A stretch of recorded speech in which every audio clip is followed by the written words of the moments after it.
اس میں سائنٹیفکلی اگر ہم بات کریں گے،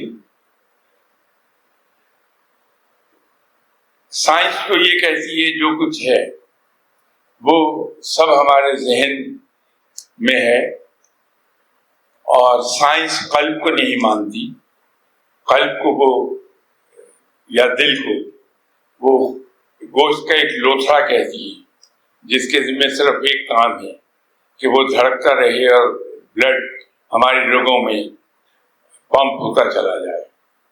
اس کی آئیڈیل پرفارمنس دل کی یہ ہے کہ اتنے پریشر سے بلڈ کو ہماری رگوں میں بھیجے کہ وہ 70 مائلز این آور کی سپیڈ پر سرکولیٹ کرتا ہے۔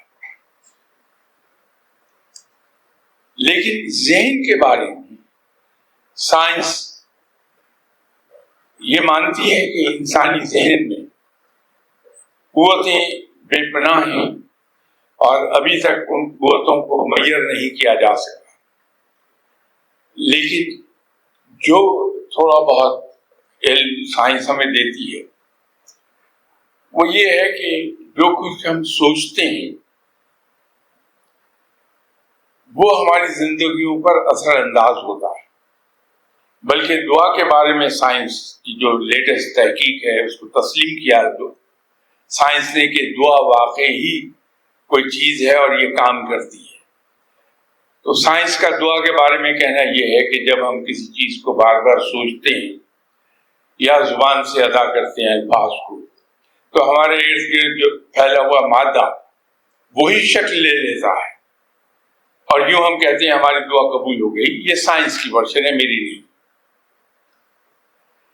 تو اسی طرح جب ہم گھر سے چلتے ہیں تو ارادہ کر کے چلتے ہیں عقیدت سے کہ ہم فلاں صاحب مزار کے پاس جا رہے ہیں، اس ارادے کے تحت چلتے ہیں۔ گھر سے مزار تک آتے آتے ہمارے ذہن میں وہی ایک چیز سوار رہتی ہے کہ میں شاہ رخ عالم صاحب کی خدمت میں حاضر سے جاؤں، جب میں مزار پہ جاؤں گا تو پوری طرح میں یکسو ہو جاؤں گا فاتحہ پڑھنے میں اور بڑی عقیدت سے شاہ رخ عالم صاحب کی عرض کروں۔ یہ سارے کا سہارا سائنس کے مطابق ذہنی پروسیس، انسانی ذہن کے 4 حصے ہیں۔ ہر پورشن یہاں جو ڈاکٹر صاحبان بیٹھے ہیں وہ انڈورس کریں گے میری بات۔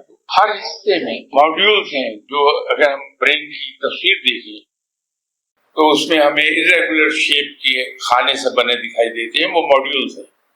ہر ماڈیول میں سیلز موجود ہیں، ہر سیل کے ذمے انڈیویجولی ایک کام ہے جو وہ کرتا ہے۔ اسی ماڈیول کے اندر دوسرے سیلز کے ساتھ جب مل کے کام کرتا ہے تو اس ماڈیول کا انڈیویجول فنکشن بن جاتا ہے۔ یہی ماڈیول اپنے اس حصے میں، دماغ کے اس چوتھے حصے میں دوسرے ماڈیولز کے ساتھ مل کر جب کام کرتا ہے تو برین کے ایک حصے کا فنکشن بن جاتا ہے۔ جب وہ ایک حصہ دوسرے حصوں کے ساتھ مل کر کام کرتا ہے تو پورے برین کا فنکشن ہو جاتا ہے۔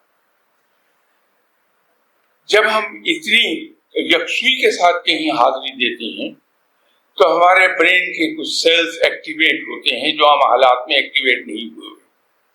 ہماری سوچ بیدار ہونے لگتی ہے اور وہ سوچ ہمارے افعال پر، ہماری ورکنگ پر اثر انداز ہوتی ہے اور وہ امپروو کرتی ہے۔